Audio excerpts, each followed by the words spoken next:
Good evening, afternoon, YouTube. This is Yanko's TCG. We're joined today with Keith E. Clutch, or Keith Fiandra, and he just came fresh off of the Treasure Cup experience. What'd you get? What place did you get? Yep, I ended up getting in the top 16. I believe it was somewhere in the top 11, 12th place. Okay. Took home that Usopp card. So we got an Usopp card here in Las Vegas, hoping to get some more for the next Treasure Cup in 2 weeks. Gotcha. Okay, and what was the final record after the end of Swiss? So the end of Swiss, I ended up being 10 and 2. Sorry, 10 and 3. I ended the standings going 7 and 2. Mm-hmm. Into the last round, it was 1 and 1, so I ended up there with 8 and 3, and then I lost my third match against a Rush Oro. Gotcha. Okay, yeah, we definitely seen that was on stream. You actually had 2 matches on stream, right? Mm-hmm. Yep, I had another match against the Zoro. 2 matches on stream and then 1 interview, right? Yep, one win and 1 half win. All right, so also an interview. A full event experiences from top 16 all the way down from just Swiss and interviews. So I think we should just break right into the deck profile and see exactly how you got top 16. Let's get into it. So I want to start everyone off with obviously the staples in here. So obviously 4 Onigashimas, just 4 Onigashimas. There's no other debate against that. The other one, staple, 4 Queens. This is our only draw power, obviously. And obviously this is a big card for us, big attacker, if we're drawing too many Onigashimas or other big cards. Right. Getting into the event cards now we'll start to spice things up. I consider these, everyone has their different ratios, but I really like having 4 Blast Breath. It's such a good card. 1 Dawn, 4,000, Dawn -1. You'll get that back with an Onigashima next turn. So obviously no brainer there. Yep. Now it gets a little bit different with my 2 Thunder Bagos and Brachio Bombers. This is similar to a lot of builds as well. I find that the trigger abilities helped me out a lot in Treasure Cup, so that was a big deal.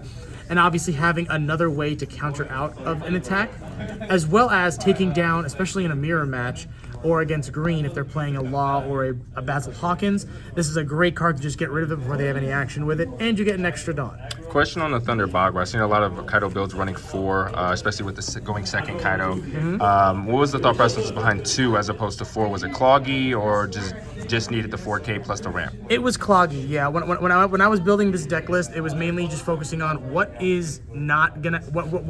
are less of a chance for me to get my hand clogged up. Gotcha. So look, less bricks, more consistency.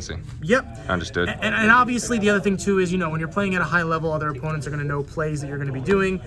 So at that point, running this many, and especially with my deck list going live, a lot of people are going to know exactly what I'm playing. So it's a matter of, if I leave 2 Dawn up, is it the Blast Breaths? Is it 1 Thunder Bagua? If I have 4, that gives it a better chance. But either way, I like 2. I think 2 is consistent with the way my deck has been running. Okay, gotcha. What else you got now? Then we get into the blockers.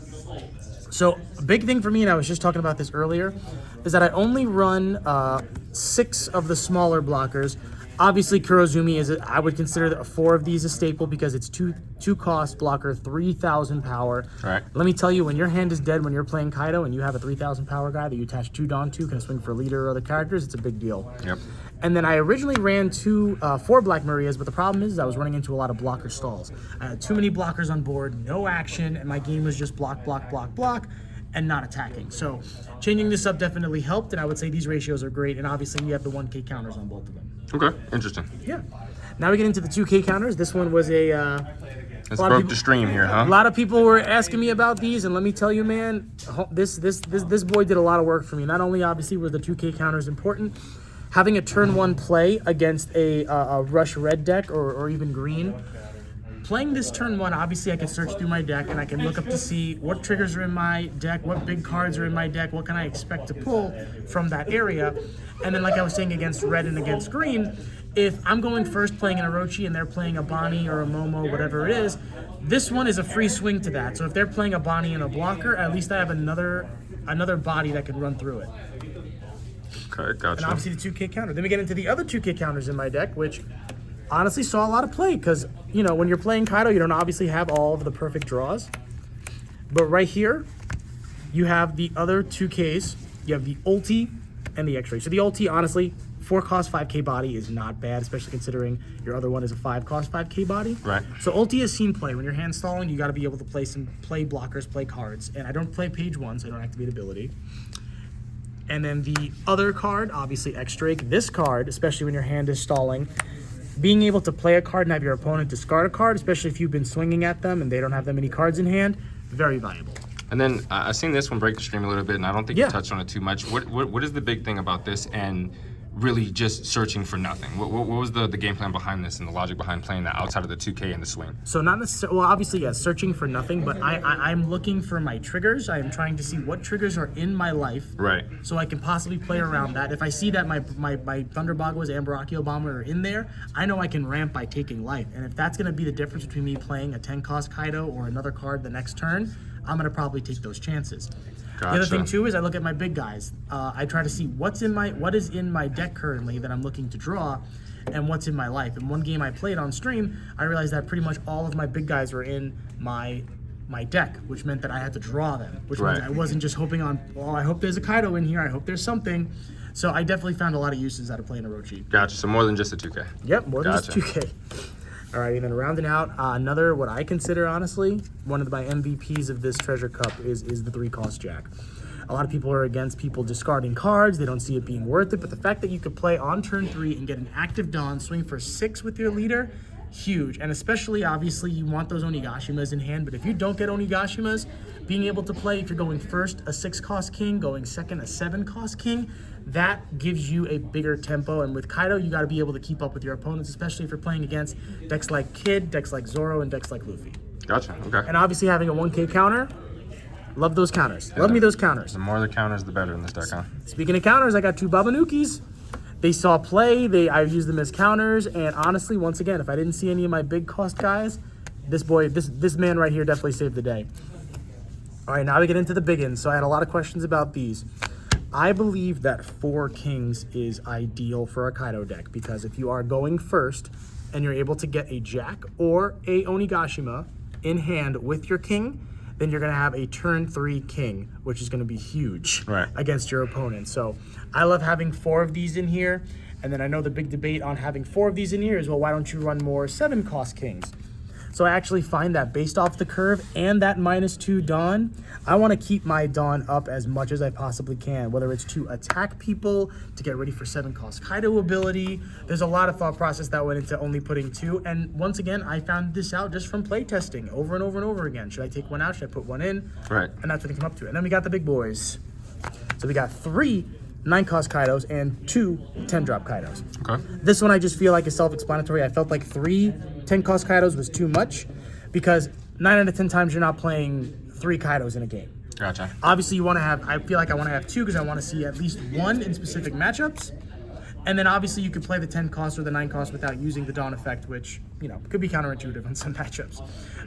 but the 9-drop Kaido I really like as well, because 9-drop Kaido is essentially killing 2 characters on board if you don't want to swing at life, or getting through a blocker to hit the leader. Honestly, 9-drop Kaido, I've used him mainly for killing a character on board and swinging at a rested character to get 2 characters off board and a 10k body on board. Gotcha. Okay. Always make sure you can protect your guys, though. So if you're playing with 10 Dawn and you play 9, if you have a Blast Breath and 1 active, keep it active so you can protect your guy. That's the big thing. And then 10 drop, self-explanatory. I know you mentioned matchups with the Kaidos there. Talk to me about your matchups. What did you play against? What was the hardest matchup and everything at Treasure Cup for you? Yeah, so in my 9 games, I believe the ratios were 4 Kids, 2 Zoros, so that's 6, 2 Kaidos, that's 8, and a Luffy. So those are my 9, and then obviously the top cut. Oh, and I played a Law too. Yeah. Oh no, I played 2 Laws. This is too many rounds. Yeah. So I mean, the biggest surprise is I played no Doflamingos. That was the big one. And then as far as the other matchups that I played up in the standings round, the 9 rounds, it was 4 Kids, 2 Laws, 2 Zoros, a Luffy, and a Kaido. And then I played a Blitz Zoro deck in the top 16 round. So honestly, every game I played against these decks are decks that I've practiced against with my team, with other opponents, learning different ways to play around things, learning different ways to actually put myself ahead of the game, remembering the misplays I did and making sure I don't do that again. So honestly, having my team around me and the experience that I did was honestly the main reason why I walked into all those matchups knowing exactly what to do. Okay. Any match catch you off guard or everything pretty straightforward? Well, yeah. I mean, one of the matches that got me off guard was playing my teammate who was playing against me in the tournament with his Law deck. And then honestly, all the other decks that I was playing against, the 2 Kids towards the end definitely I pretty much bricked my hands. They were a little bit difficult to play against. And then I would say the one match that definitely caught me off guard is going to be the Zoro in the top 16. Okay, gotcha. So Zoro in top 16. Was not used to playing against that Blitz deck, so. How was the top 16 experience overall outside of the Rush Zoro? Yeah, I mean, it was good. I mean, you know, it was cool being there, being in the spotlight. I was asked to be on stream, so that was really cool. I think the organization of it was also really cool. I would definitely say, you know, a half-hour break I think is nice. People want to play, but I definitely wish I would have had some time to eat. Okay, gotcha. And just a couple quick follow-up questions. What was the Treasure Cup experience like? I know a lot of people are struggling to get into those. How was your experience overall, the entire weekend for you, overall at the Treasure Cup? Well, I'm just going to go ahead and say that I'm very grateful that I was able to get into the Treasure Cup, and not many people know this, but I actually got in because I kept refreshing my screen. The event was sold out. It said I was sold out. I texted my team and I said, hey, good luck at the Treasure Cup in Long Beach. I kept refreshing the page. I was pacing around my house, just completely out of it. I was home and I missed the signups and kept refreshing the page. I signed in, I got in. So the fact that I was able to get in that way and then make it to the top 16 is the only Kaido deck. It means a lot to me. Gotcha. Okay, and then going in OP02, are you looking forward to any deck changes with Kaido? You're gonna switch decks. How are you looking in OP02? What are you looking forward to? Kaido gets a search, or we get a search. I get to look at the top 5 cards in my deck now and get a card into my hand. It's gonna be great. Nice. So obviously the Impel down engine. I'm gonna be playing around after Treasure Cup with the film deck, just to kind of see how I like it, see how the vibe is with it, the Utas, the Douglas Bullets. So we're pretty much gonna make sure I see where I can get to with that. And then go from there. But I think OP02 is going to be a lot of fun, and I'm excited to also build a Zoro deck, test that bad boy out. All right, cool. Well, I mean, everything sounds like it was a fun weekend. Congratulations on the top 16. Obviously, we can't round out a video without asking for any shout-outs to close out the video. Absolutely. So I think number one, I'm going to have to thank my Yonkos, my Las Vegas Yonkos team. You can find us on Instagram at YonkosTCG. You can also find us on YouTube. We're going to be uploading some of our matches as well, including some of my matches on stream. I have to shout out, of course, myself, Keith E. Clutch, Keith Fiandra, for the live tournaments. Keith E. Clutch on Whatnot and Instagram. So if you are a One Piece fan and you like collecting the cards, definitely check out my One Piece Whatnot. We just did a box giveaway, and we're going to be holding up our momentum as we get to 1,000 followers. So very exciting for that. Cool. Well, that's the deck profile, guys. Hope you guys learned something. A whole bunch of different texts and a lot of information there for you. Got some prizes here. Looks like you actually won. You got the Chopper, a couple event packs there. Usopp sitting at home. Yep, Usopp is sitting comfortably at home, but obviously we got these, and I'm keeping these bad boys sealed. We'll see what happens with them. Gotcha. Well, hopefully you guys enjoyed something. Like, comment, subscribe on YouTube, and if you're seeing this anywhere else, definitely check out all the social media platforms, and we'll catch you guys next time. Yeah, thank you.